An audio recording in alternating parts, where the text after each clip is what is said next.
Dr. Tifausia Tiasuma alias Dr. Tifa membawa kasus dugaan ijazah palsu Jokowi ke ranah internasional. Pasalnya Dr. Tifa melibatkan para peneliti diaspora di 3 benua yakni Amerika, Eropa, dan Australia untuk mengecek ijazah Jokowi secara ilmiah.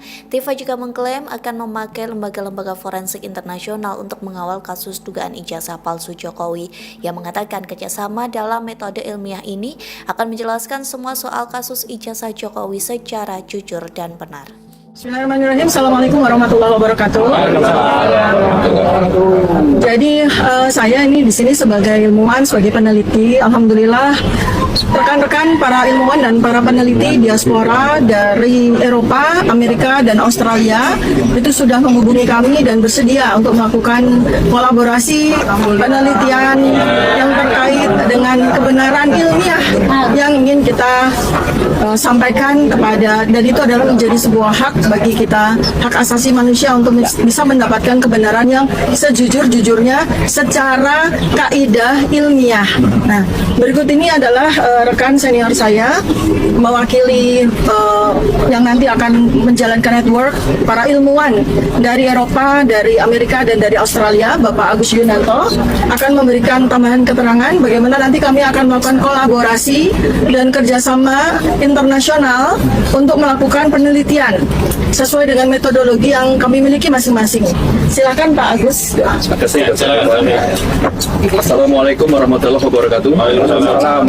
Rekan media yang saya hormati, saya banggakan. Terima kasih Bu Dr. Tifa, Dr. Suryo, Bang Ahmad Kasinudin, Bang Medi. Tadi malam to the point saja, saya berkomunikasi dengan salah seorang sahabat saya yang bekerja di UN New York, Amerika. Saya sampaikan tentang masalah ini. Tinjauannya dari segi ilmiah, dari sains, bukan dari politik dan apalagi hukum ya. Nah, alhamdulillah sahabat saya yang bekerja di UN atau PBB di New York akan menghubungkan saya selaku perwakilan diaspora dari Amerika, Eropa, dan Australia. Saya baru pulang dari Australia sebulan yang lalu. Itu akan menghubungkan saya dengan contact person atau liaison officer yang dari UN atau PBB Jenewa. Jadi akan ditindaklanjuti berupa pemberitahuan surat apakah nanti dari tim hukum atau dari Dr. Tifa terkait dengan masalah ini yang terkait dengan sains atau ilmiah. Itu saja, mudah-mudahan upaya ini akan menjadi gaung lebih besar secara internasional. Ya. Download Tribun X sekarang, menghadirkan lokal menjadi Indonesia.